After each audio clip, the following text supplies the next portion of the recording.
We'll tag along with FEMA as they go door to door looking to help flood survivors. And we'll tell you about another grant to help flood impacted businesses. I'm Nick Collum, and this is the Mountaintop Daily.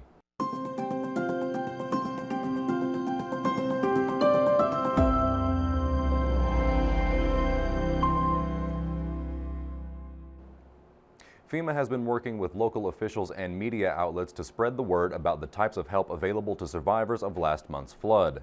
But despite those efforts, some people still fall through the cracks, not finding out the information that could help them. With that in mind, and less than 6 weeks left to apply for help, FEMA representatives are traveling to hard-hit areas, going door to door, spreading the word and helping with the application process. Sheldon went with them today to learn more about the process.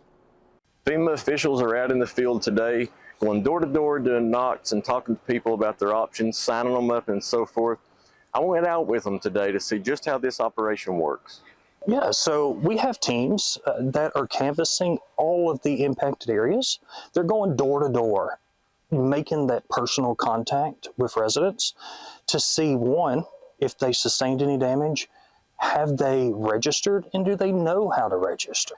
And so that's what these folks are out here doing. If you haven't registered, they knock on your door. They can do it right there on your porch.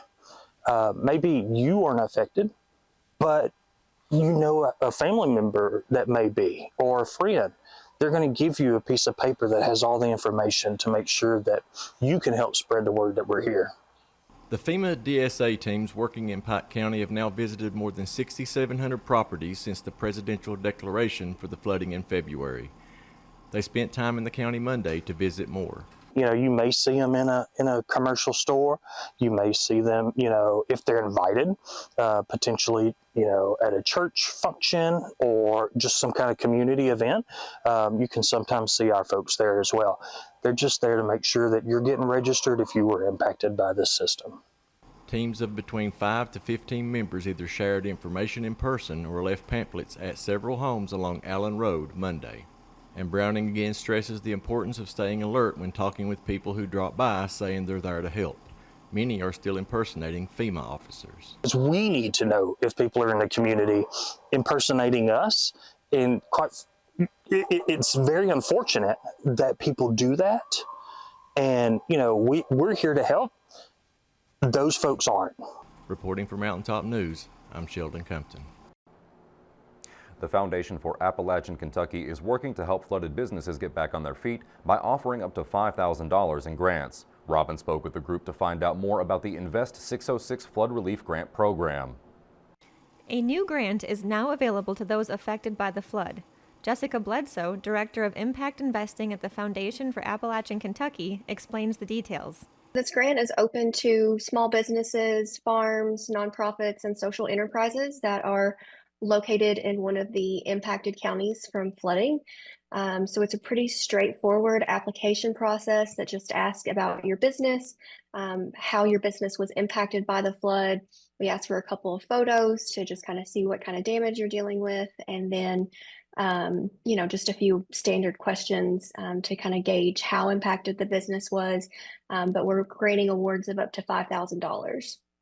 Bledsoe said they plan to reward up to 200 businesses in 13 different counties throughout eastern Kentucky.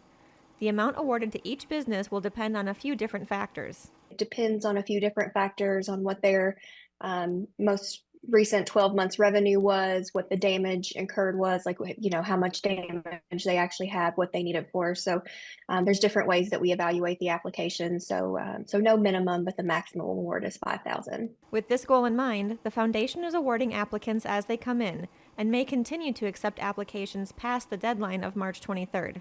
Our goal is really to be able to get these funds out the door and into their hands so that they can really start repairing and rebuilding from the floods. We know how important it is that they get back open, and many of the applications that we've received, the business is closed, they're not operational currently, so they need money to make repairs to the building or to repurchase inventory or whatever that may be. To apply for this grant, you can go to appalachianky.org and click on Flood Update, then scroll down to find the Invest 606 Flood Relief Grant.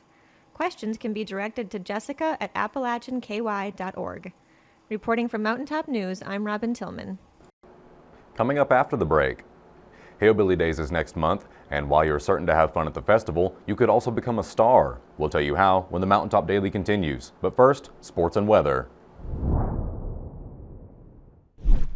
With this Mountaintop Sports Report for Monday, I'm Brittany Rowe reporting. Congratulations to Pikeville boys basketball coach Elijah Justice on receiving the Ralph Beard Lifetime Achievement Award. This award honors individuals with a lasting impact on Kentucky basketball both on and off the court. Congratulations from all of us here at Mountaintop Sports. Reporting for Mountaintop Sports, I'm Brittany Rowe.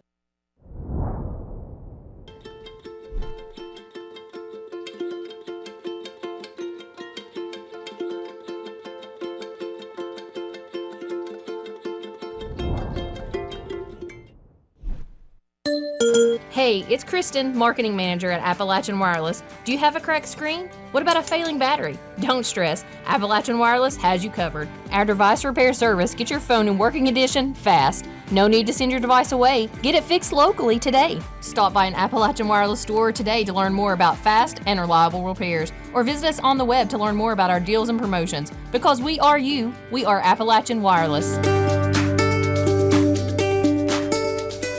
One of the biggest successes of last year's Hillbilly Days Festival was Mountaintop Media's Hillbilly Superstar Singing Competition. Now that it's a new year, it's time to find the next superstar. But you'll have to hurry because online auditions end in just 2 weeks. I spoke with one of the contest's organizers to get the info you need to know.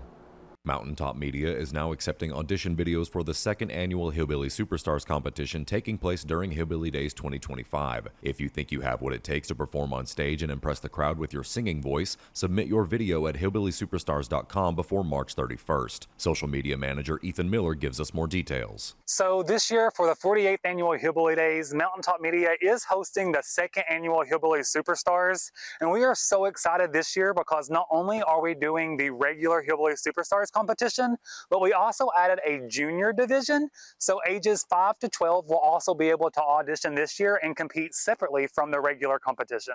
Last year's Hillbilly Superstars was amazing. We had so many people show up. I mean, in front of the stage, you could hardly get through there, and we're hoping to have that this year, if not more. Although we haven't announced all the prizes yet, the winner will walk away with $400 cash and a bunch of other things that we will be announcing soon. And to find all of that information, you can go to Mountaintop Media on Facebook or go to hillbillysuperstars.com.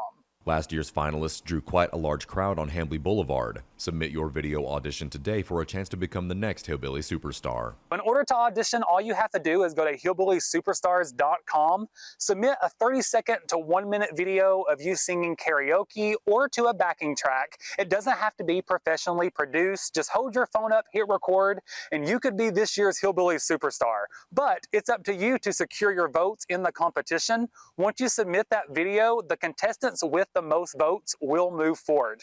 The top 15 contestants ages 12 and up will move forward to compete live at Hillbilly Days, and the top contestants ages 5 to 11 will also move forward to compete live at Hillbilly Days in the junior competition. We want to send a special thank you to Compassion Pediatrics Behavioral Health Services for being the presenting sponsor for this year's Hillbilly Superstars. Again, no matter if you want to audition or if you just want to vote for your favorite contestants, go to hillbillysuperstars.com.